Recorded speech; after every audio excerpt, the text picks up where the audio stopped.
We're live. How we know? How's things? Hi, folks. Welcome to episode 13 of the GSP podcast. GSP team podcast, should I say? It's been a while since we've done one of these, actually. So we had to figure out what number we were actually on there. Just all been very busy and just trying to Have we? top things. We have been busy, Jesus. but I have anyway. I know what you two. Excuse me. So look, we'll crack straight into the topics as usual.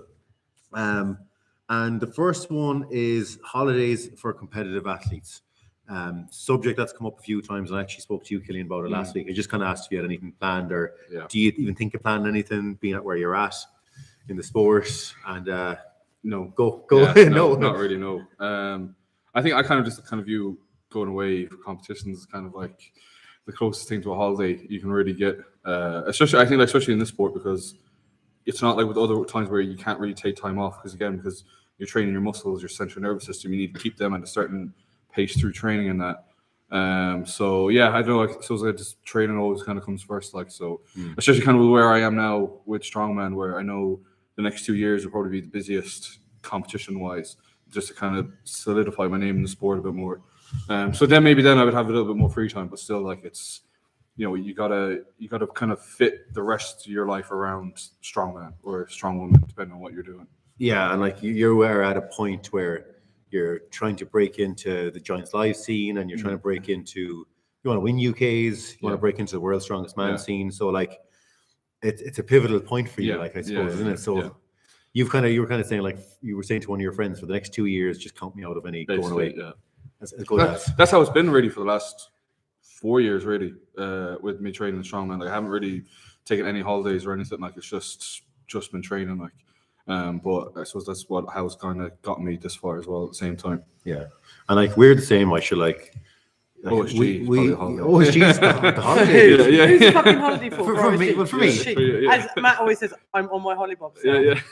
Well, like, we haven't had a holiday in 4 years. Yeah. That hasn't been related to lifting. Yeah, we actually, you got the flashback there. It was after AIPO Nationals 4 years ago. Yeah. And we went to Rome for like 3 or 4 days. And again, very strategically planned. It was just around competition.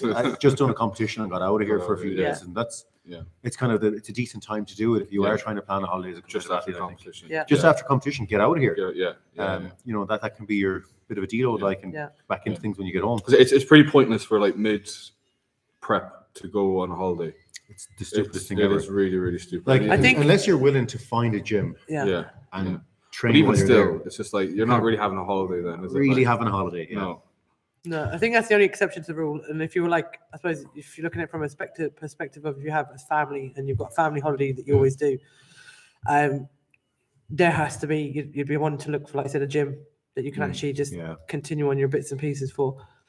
Because taking that week off, I know one of the lifters there wanted to do Stag Monsters last year, and she was like going to be going away for the middle, like bang in the middle of a 6-week prep, and it was very new to us, I suppose, at that point. I didn't understand that that's actually very critical. It's a critical time, and unless you can guarantee me that you are going to be finding the gym and going into the gym and doing your sessions, then no competition. And at that point, like, especially in strongman, it's not just from the physical aspect, but the technical aspect. You want to be touching on all the events that are coming up. Like, so if you're 6 weeks out going on a holiday and you can't touch your implements, not ideal. I think as well, like, from like an injury point of view as well, because taking that week off, you could set you back, especially if you are close to competition, and you might go in a little bit cocky thinking you can do these weights, and you realistically could, but taking that time off could kind of set you back to the point where you're actually not physically fit enough to do those weights, and you could run the risk of hurting yourself. Because like, what happens when we go away? Like, we chip, we drink alcohol, even if you don't like go on mad benders. You know, even if we were away, we'd have a few drinks every day. We don't drink enough water. We don't sleep enough. You're free on your diet. Like, you're kind of. You're not doing your mobility. You're not doing anything right. No. So you can't expect to come back and be in great shape. It's going to take a couple of weeks even to just get yourself back into right training shape. I think that's kind of one of the biggest shocks. I feel like a lot of people kind of realize when they're doing the sport after a while, it's just like, it doesn't really end the training. Like, because again, I always kind of look back on like rugby, even talking to lads I know who do play rugby, where it's like, you know, those few months of the season where they're not training over the summer, and that same with like footballers and GA players and all that. Like, you know, they have that time off where they can go and do other things. But again, in this sport, it's just, you can't, like, they can keep their skill. Like, they're always going to have their skill there, but you're not always going to have your central nervous system and your muscle there without training it. Like, so that's what I think one of what makes the sport so hard is the fact it's just the sheer consistency of it all. And you've really got to make a lot of sacrifices if you want to kind of get far in it. Yeah, and I've said this for years, and I know you had an athlete as well that was thinking of doing UKs, but they're going on holidays at the time. Her and her partner are going on holidays, and I said, well, sure, they shouldn't have booked a holiday.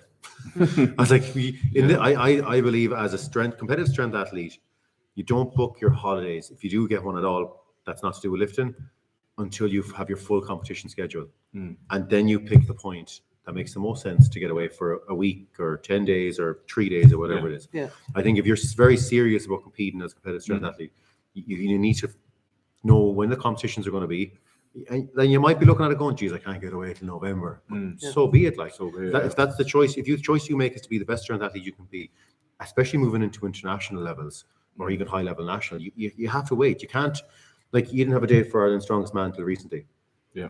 Like, if someone went and booked a holiday for July and the comp's beginning of August, you're like, you fucked, like, you're out, unless you can, like, unless you're going to stay disciplined when you're out on that holiday and you're going to find a gym and do everything you need to do. You're fucked. You're fucked. Yeah. You're fucked. It just makes no sense. So I'm a firm believer that as a high level competitive strength athlete, you wait till you have your schedule before you book your holidays. And like, if you look at even GA lads, they can't just shoot off in the middle of the championship. No. They come back and they won't get the spot in the team. Yeah, exactly. Yeah. You know, and as a strength athlete, you're not going to come back and perform. No. You know, so I think it needs to be the same way. And I think getting that through to people sometimes, and I think, I don't know, maybe they have to just want it themselves. Yeah. I think there's a lot of people who are like stuck in between, like being very, very competitive and also being like recreational athletes. Yeah. Where it's like they have the talents, they have the ability to go on to do it, but it's just like whether they really want it or not. And I feel like it just comes down to that most people aren't just they just don't want it enough to kind of give up those things. I don't know if that's the right thing to say, because it all depends on the situation. You know, if you might have a competitive athlete that's coming in and they've got a young family, and they might be really, really good, but their choice is the family at that stage. It's not that they don't want it. That's just that choice that they've made. I suppose that's where you lie your priorities. Or what it is you want at that time. And I know from the women's perspective as well, like, we're looking at the women, if they have young kids, they might have the potential to be the best strong women, but if they don't have that support there, and I was actually talking to an athlete there who it's that mother's guilt. Like, she has a younger child and she needs to go out training, and there's that side of it as well. That's going to, I suppose, from a woman's perspective, I don't know from a man's, because it doesn't seem to affect the men too much. But from the women's point of view, that would be something like totally. So I suppose that leads into what our next topic actually is, which kind of could be blended into the one whole lot of it. It's work-life balance. Is it possible for a high-level athlete? And like, if not, what has to give to reach your goals? So for me, no, it's not possible. You said the same thing earlier. I'd say no as well. Yeah. What do you mean? Like, I don't think it'd be possible to be real high-level athlete. Work-life balance, is it possible? Yes or no? Sure, it has to be, because like, no, how many athletes out there have a gym or have the opportunity to be flexible? So there has to be some form of work-life balance to be a high-level athlete. So if you look at, the super high level, they're doing it professionally, but they're having to do YouTube and God knows what to make money. But what about the lads like Eddie Hall before he became super famous was working many jobs? Who else? Yeah, but that's the work-life balance. He didn't really have much of a balance. He didn't have any balance. It was all work, all training, and very little family time. So something there was something was being sacrificed dramatically. He made that sacrifice in the end. But to say, actually, I'm kind of saying, what did you say? Like, there is no, you have to make a sacrifice for work-life balance. Like, where are you coming from? It's like I think it's kind of saying that you couldn't do like work 100%, training 100%, and then kind of like family. In life, that doesn't happen anyway. Even if you weren't training as a high-level athlete. If you're looking at balance, it's like 33% work, 33% life, 33% that's what balance. you would be looking at, for but training. Can you do that as a really high-level athlete, or does something have to give? Is what we're trying to say here. So are you telling me that your work will give if you become a high-level athlete? I think his work has given. I've said, but he still has to work. Yeah, I know, but like you say, for example, right, I had a very good job in the hospital in Sligo. I could pick whatever day I wanted. I didn't have to work that week if I didn't want to. Really good money, really flexible. I gave that up. I came here. The hours weren't that great when I came to Galway, and I had to take a job in Dunn Stores. I was working in Dunn Stores for about 18 months. It got to the point where Dunn Stores was affecting my training. So then So then I took a step back, and each time I took a pay decrease. So when 6 years ago, 5, 6 years ago, in the hospital, I was making more money when I was like 22 years old than I am now when I'm 26 years old. Yeah. And again, I've had other jobs as well, like kind of like bouncing security. Financially pretty good, but it was affecting my training too much, so I let it go. So I kind of feel like maybe it's like for me, kind of from a younger person, I would have to make different sacrifices. But then, as you said, you've also got the women then who've got the family as well. They've already got the kids. They've already got those commitments. Like, so I suppose people's kind of situations would be different. But I know in my sense, even like college, because I was going to go to college to do psychiatric nursing, but when I went to Ireland's Strongest Man in 2019, I was like, fuck it, I'm just going to give this a go. Moved back to Galway, and then so I was going to do my course in Sligo as well, just because I could work in the hospital there and everything would have been there. But I was like, I can't do all that if I want to do strongman. Especially I knew working night shifts in the hospital as well. This would affect things too much. Like, so I've made a lot of sacrifices, and all those things have been to suit my training. Yeah. Like I could definitely be living a much more comfortable and better life doing other things, but I won't be doing strongman, or I won't be as good as a strongman as I am now if I chose to kind of keep those more comfortable or like better things. You could still be doing strongman, but you just wouldn't be as good at it. Yeah. But I definitely understand where you're saying where you got like mothers or even like fathers and that who are doing the sport and they're very, very good, and they've got more things to kind of like juggle around. So I suppose that kind of depends on where your starting point was. I think that's because exactly. So that's my point. It's just very easy to say work-life balance. No, but you could have that situation, and but then you might not be able to be the highest level athlete that you can possibly be at that time. It's like if you look back to Luke Stoltman when he was working on the oil rigs, he was doing that because I'm assuming because the money was really good, and it is out in the rigs, but he wasn't a great strongman at the time. He was very average at the high levels. Whereas, like, once he gave that up, he was able to commit to strongman. Excelled. So, like, the other side of that is how many people are actually at that level. Exactly. Yeah. And that's the other side of it. Who's asking? How many more could be at that level if they were willing to give something up?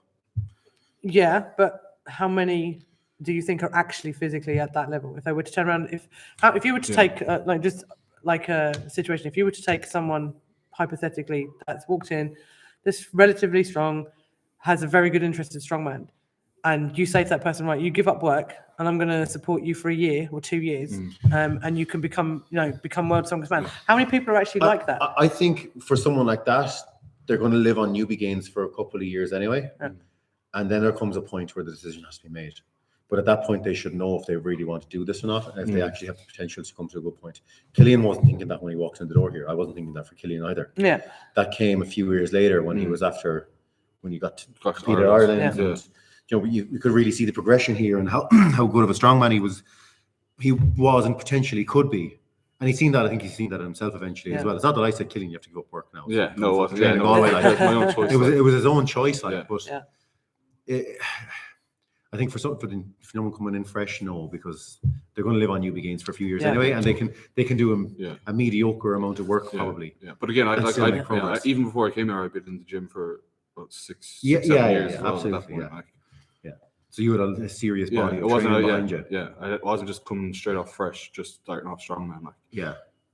And like for some people, like they're never going to be able to do it because, like you said, they have kids at home and they have a mortgage and they have to provide, and but again, and this is coming out of I've had a few athletes now come to me. This is my topic. I've had a few athletes come to me and they want to get a work-life balance better, and some people want to enjoy their what I call it, personal life a bit more, friends and going drinking and stuff like that. That is definitely a sacrifice. I think that again, it linked into holidays. That's the one I think comes up more than anything else. That was my sacrifice in the early days. Is I gave up social life.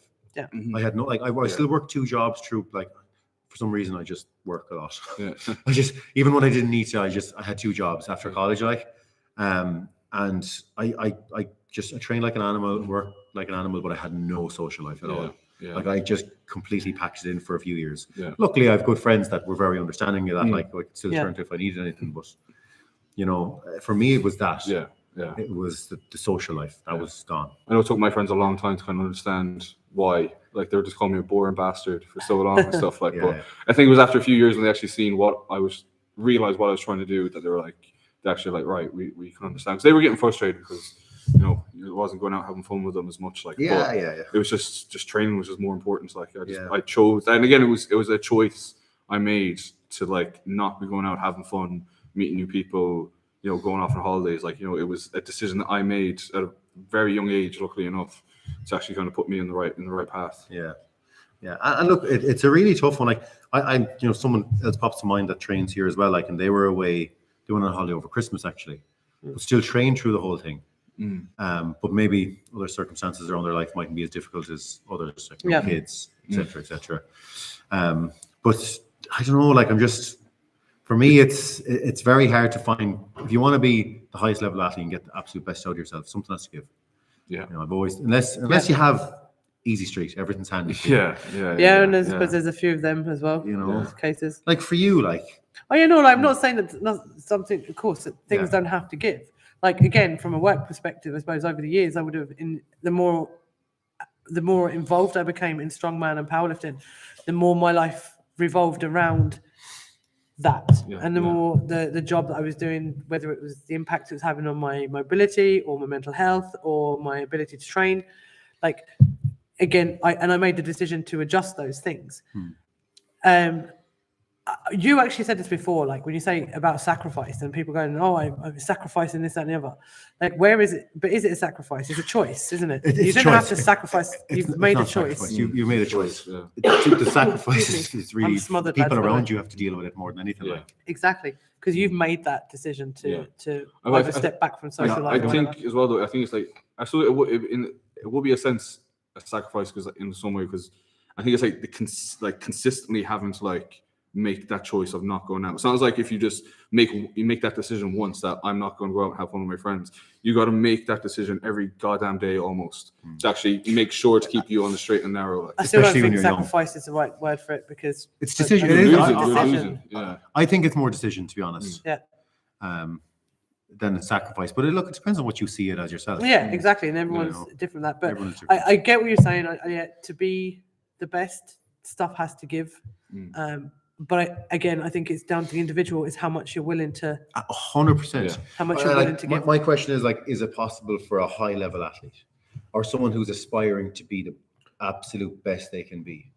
Like, if I don't know. I don't think it's possible to have a perfect work-life training balance. In my head, it's kind of like, it's like you're going to have probably a good amount of years, maybe like 5 to 10 years of things being like really, really difficult, where you're having to give 100% on a lot of things, and you're not going to have time for other things, like family and stuff like that. But if you keep going to the point where you can actually earn enough, all that hard work kind of pays off, that like you'd be more kind of secure that you can spend time and have a lot more balance. Yeah. Like, again, like if you look at like Brian Shaw, Eddie Hall now, they've all kind of got so much built up for them.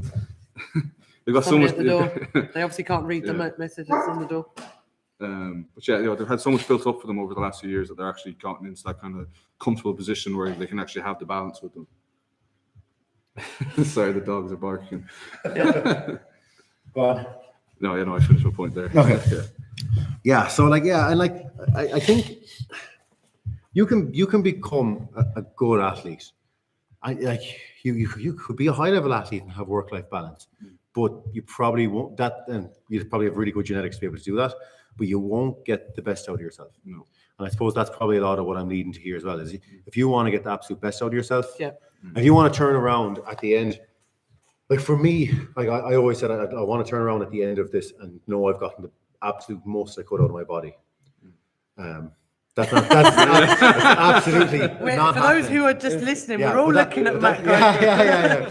But that was always my thing. Like I'd hate to have to turn around. And I'm going to have to turn around at some day, probably at the rate I'm going. Yeah.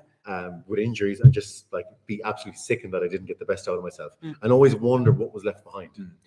And I think if you want to be that person, there has to be some kind of give. Yeah. What has to give? Different for everybody. For you, a lot of it's been work. Yeah. It's been social life too, obviously. You work a lot of work. Yeah. Like for you, it's been social life too. It's been work. It's been a bit of everything, really. A bit of everything, yeah. a bit of everything gave at different times.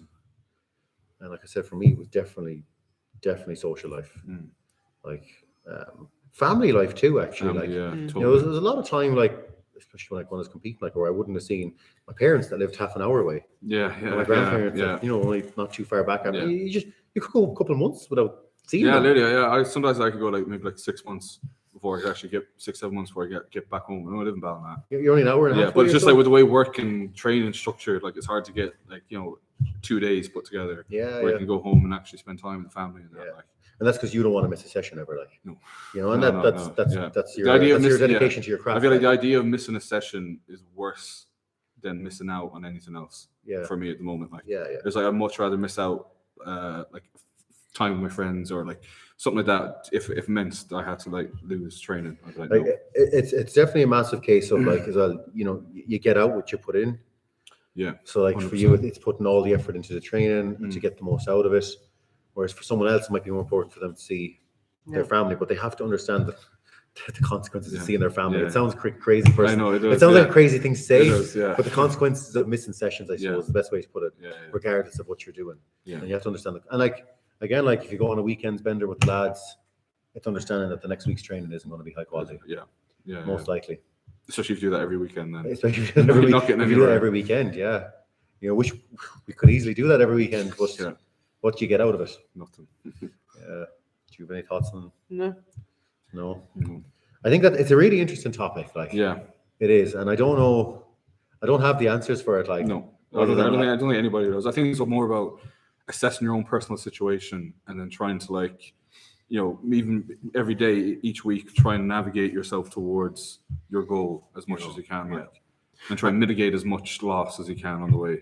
And like for anyone listening, like, you know, don't feel like because we're talking about like, you know, giving things up to be a high level athlete. If you're happy with where you're at or the level of commitment that you're putting in, that's absolutely fine. There's nothing wrong with that at all. My question is like, is it possible for a high level athlete?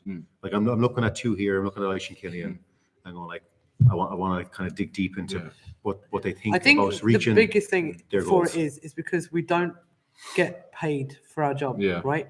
I think what we have to understand, if we were a high level tennis player, racing car driver, jockey, your family would be delighted to see you go off training. No, but you know what I mean? Like, because your bank balance is solid. And I think that's what we have to understand here is like most high level athletes are paid for their skill, right? Apart from Gaelic and GAA, right? Most high level athletes get a decent pay out for their match appearance or for holding ones, you know what I mean? So, but we don't. It's their work. It's their work, and that's for us. In essence, like I have 3 jobs.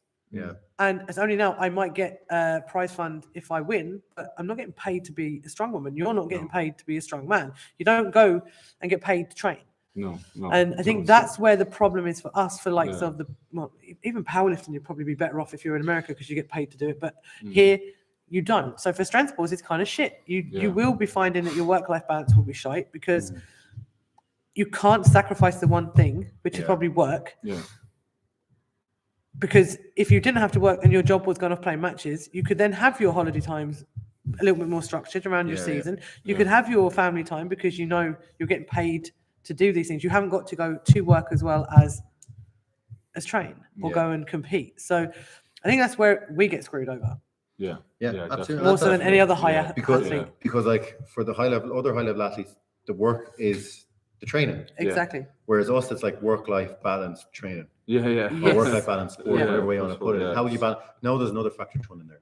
Because we all have to work to keep going. To do the sport. To do the sport, we have to work. We pay ourselves to do the sport. Do you know that's crazy. No, it is an interesting conversation, and I know we always talk about high level athletes. Like I said, it's interesting for people to hear what you two have done, even what I've done in the past. But like, if you're not willing to do that, there's nothing wrong with that. There's nothing wrong with it. Absolutely. You just have to understand that you know you mightn't reach your absolute peak, which is incredibly difficult to do for everybody anyway. Most people can get to 90% of that just fine. But it's getting that last 10% out of themselves. That's where the like extraordinary effort comes into it. Definitely. And discipline and everything else. So anything else to add to that one? No, I think that's it. I just like I said, I've had a lot of people like message me like they want to kind of reduce some sessions to get work-life balance, and I get it. I'm just like, what do you want though? The next question I need to ask these people is what they want to get out of their training. I think that's the main thing as well. Like what are your ambitions? Because there's no sport in the world where you can train for 4 1-hour sessions a week and be great. See, I think as well. Most of the people that do strongman know that it's like for the work reward ratio is so fucked up in the sport that they just don't want it, and that is perfectly fucking sane to think that way. Like, because it's perfectly sane. It is perfectly sane, man, because I mean, like it's a completely abnormal thing to do the sport for what you're getting out of it. Like it's absolutely minimal compared to the effort. Like, but I suppose it just kind of just takes a certain mindset or reason to actually have to make yourself do it. No, that's a really, really good point. It's a bit insane what we kind of come to here, isn't it? Apologies, lads. I'm smothered with a head cold, so I have to keep moving to. And she's still going to train tonight, lads. Oh, and I've got a grade 2 hamstring challenge, and I'm still going to train. So sacrifices. I'm not allowed to. No sandbags. Liam said so. So I think that's I think we fairly bet that one out. Like, there's definitely some interesting chat there for sure. Final topic of the day: appropriate clothing or accessories for atlas stonelifting. For atlas stonelifting, This is your topic, Ayshea. This is my topic, but you feel free to jump in as well. I suppose the INSF Nationals 2 weekends ago. And we've talked about kit an awful lot, and we were actually talking about atlas stones. We were not that long ago. Not that long ago. I don't know if that episode's gone out, but we were talking about. I think it is. Yeah. Me too.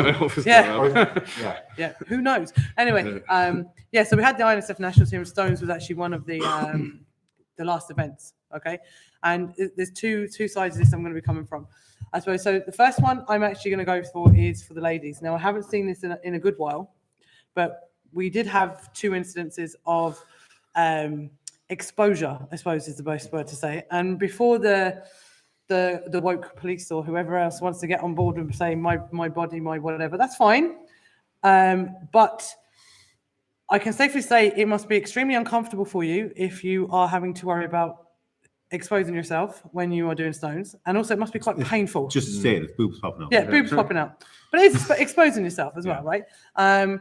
You're trying to concentrate on doing stones, and next thing you're also trying to pull your sports bra down. It's something that could be very much avoided. Okay. We tend to say, okay, you don't have to wear a t-shirt or whatever else, but because it can get in the way. But a tight fitting sports bra, double sports bra, something like that will help take that issue away. Okay. We have a massive crowd of people here, and you're having to concentrate on keeping yourself contained in your bra, right? And like it's happened a few times in the past. It has happened. This isn't a one-time. No, it's not a one-time thing.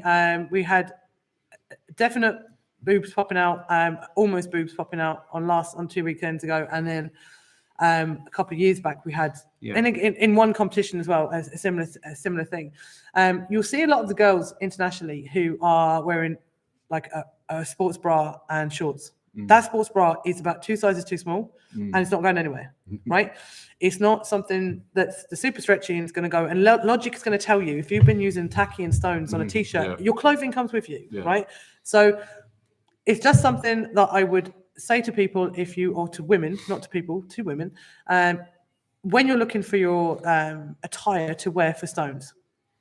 In most federations or most competitions, there is no necessity for you to wear the competition t-shirt. Okay, so you don't get your t-shirt ruined and it's not sticking to the stone.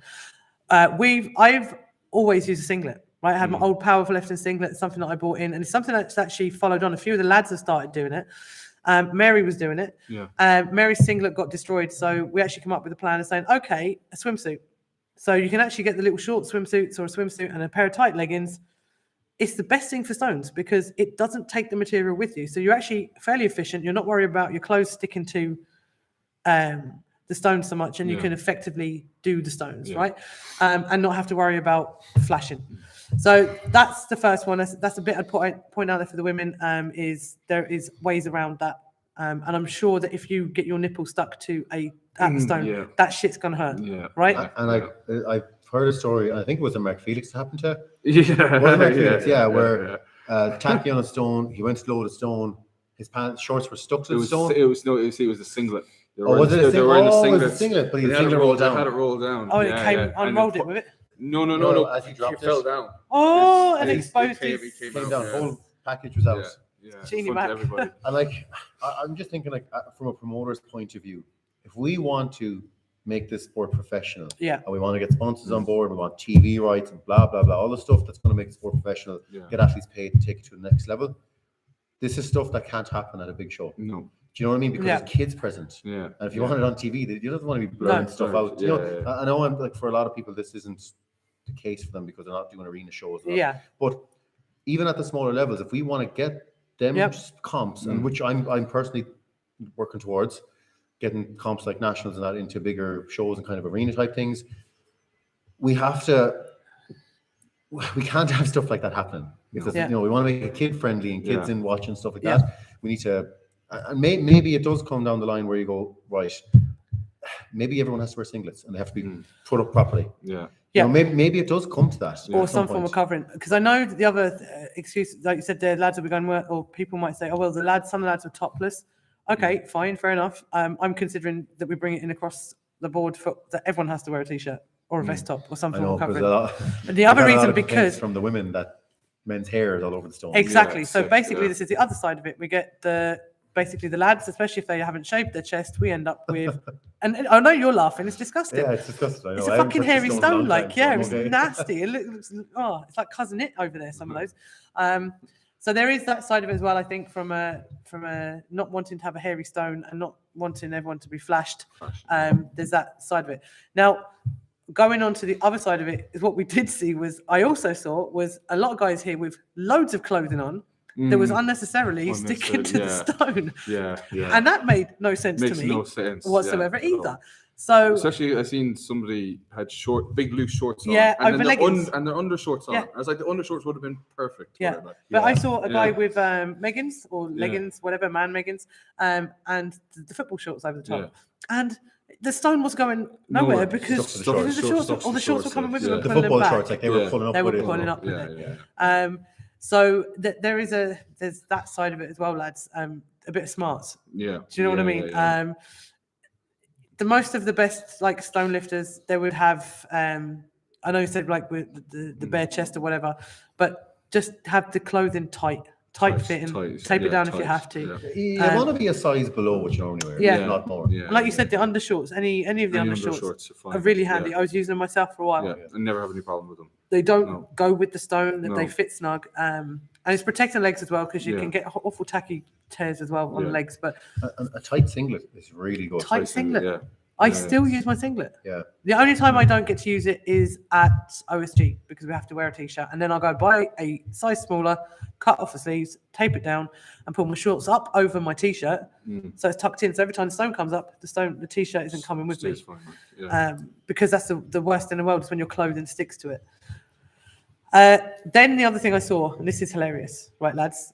Anyone who thinks that taping your arms up with masking tape, right, packaging tape, or brown parcel tape, packaging tape, right, is a good idea. You need to check yourself, right? Because that stuff is weak as shit as it is, right? And the next thing, one go, whoom, all off. If you're going to tape, right, if you're going to tape your arms, Gorilla tape. Well, not even. Just, what would you call it? What's it called? Duct tape. Just duct tape. Duct tape, yeah. Duct tape or silage tape. Silage tape is the best. Yeah, silage tape is the bomb. So basically, if you're going to use any kind of tape, they would be the two types of tape we're going to recommend. Anything less than that. Yeah. And do yourself a favor. Don't go into deals and buy duct tape. No. Go up to fucking, sorry for swearing, go up to a good building supplier and just get regular duct tape. Yeah. It doesn't need to be, again, don't Gorilla tape or T-Rex tape. They're way too harsh. Matt found out about the T-Rex tape. I found out about the hard way. I had hairy arms. Pulled all the hair clean off them. It was gas. I think it's too harsh, to be honest. But just regular. Somebody might want it, yeah. Regular duct tape. Just a good quality one. That's not €1 down in deals. Because that's just going to be like parcel tape. Exactly. And I'd say I think there was a lot of stones lost there due to the incorrect wear and the incorrect tape. Yeah, definitely. a lot of stones left behind. And who wants to turn around and go, shit, if I'd only just, had a look around and gone, who else is wearing plaster tape or multiple layers? It's I don't know where it's, and even if you have forgotten your tape and you just get parcel tape down the shop, maybe that was what happened to some people. I don't know. Just put it on your skin. Yeah, it's gonna hurt. It's gonna hurt. But for that one round, that 60 seconds, you've spoken about it before. Like our competition's 5 minutes in total, basically 60-second rounds. Yeah. For that 60 seconds, grit your teeth and just throw that stone over a few times. If you haven't done it before on skin, just lash it on there. It's going to be way better for you. I think bare skin's better than tape, anyways. You do, don't you? I never use tape. Yeah, because tape is just if it starts coming off, and then it's like again, you're distracted. It's distracted. It's just if you've got tacky on your hands and you're trying to take tape, it's just two sticky things together, and then the next thing you've just wasted loads of time. I saw a lot of the lads there who were obviously very, if you're very sweaty as well, it's not a good idea. After third stone, the whole encasement of the tape was down around, and they're trying to push it back up. It's how frustrating must that be? Yeah. You're losing time. It's only 60 seconds. Even Europe's strongest man at the weekend there. We all seen Alexei with the stone disaster. He had stone sleeves on, and Pavel had nothing. I do wonder again, you go with nothing. I've not stones in a year, so I can't even talk about it. You two do your stones just tacky on skin, and you've never had a problem with tacky. Never had a tacky malfunction. The only problem I've had is I didn't put on enough tacky. Yeah, that's the only time I've ever had tacky problems. Other than that, I've never. That was down to you though. That was literally just I think with sleeves, I think things can still probably go wrong. Just like with tape. From the time I stopped taping, I can safely say I haven't had an issue with tacky. And just back to the Alexei thing before people think I'm saying the sleeves were the problem. I don't know if they were the problem, but I just noticed he ran out of tacky. I think they said because Pablo was coming around trying to put tacky on his hands. He had no. I just always wonder with added equipment. Something can always go wrong is what I'm thinking. Yeah, one thing I kind of see about as well, if you're using sleeves, it's you don't actually know how the tacky is on your skin, if that makes sense. It could be on your sleeve and it could be really runny without you even realizing. Whereas I know if it's on my skin, I know how it feels on my skin. I know how it's reacting. I know how sticky it is and everything because I go like this.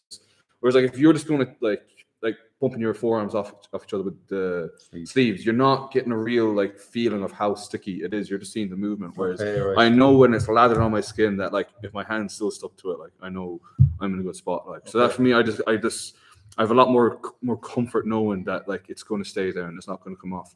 Or you might, if it's runny, then you can upgrade to a higher grade of tacky. If you're from going grade 2 to grade 3 or something. But if you've got sleeves on, you're not going to notice if it's runny until it's you're trying to pick up the fucking stone. That's a really good point. Yeah, I never even thought of that. That's just the one thing I've always seen because I feel I don't know. It's just much better way of having it. Yeah. Anything else then for stones? Or is that base clothing wise? I think that was it. It was and clothing and the tape. Clothing and the tape, stones left, reps left behind because of it. That didn't need to be lost. Yeah. If a bit of forethought had happened. And do you know what? I'm going to add something into this as well while we're on the topic of appropriate wear for strongman. I remember watching someone, I think it might have been one of the juniors at INSF do farmers walk there. And they had really foamy shoes. Yes. Oh, this is one your pet hates. I hate seeing it so much. You could just see their ankles twisting and their feet moving about that. And what people need to understand is if you've got an unstable base below you, not only could you get injured, but because your feet are unstable, it's causing instability in the ankle, instability in the knee. That's going to subconsciously, it'll send a signal back to the brain to slow you down. So essentially, you're subconsciously not going to be able to move as fast as you want to because your body's slowing you down to protect you from getting injured because there's an unstable base underneath you. When you're doing heavy movement events, you need to have a stable base below you. You need your shoes. That's your first point of contact. You need a hard sole. Yeah, I think for all lifts, actually, what am I saying? For all lifts. All lifts. I don't think it's one lift that I turn around and say, I need a substitute. I'm just thinking of moving events. Because it don't maybe a nice way to think about this is if you were watching someone squat and their knees were wobbling in and out, there's instability there. They're obviously not going to lift as much weight as they possibly can. Now, if you wear soft shoes, you're doing that to your feet. And now your feet are wobbling around the place. Now your whole body is unstable and you're not going to be able to move as much weight as you can. So it's the exact same thing. If there's instability in the knee, you're going to have issues with your squat. Now if you have instability in your feet, you're going to have issues moving, which movement events. Yeah. What? Okay, just a random question now. What do you think about using weightlifting shoes for like moving events, like say if you're doing like a medley or farmers or a yoke?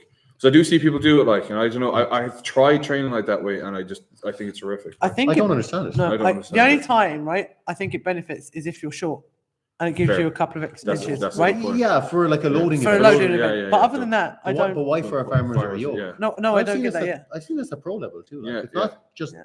It's not novices. I don't even see novices doing it. To be honest, No. it's more the higher levels. Oh, yeah. Personally, I've seen a few people last day with farmers with the Here, okay, weightlifting right. shoes, Right. like, and I was just Nice.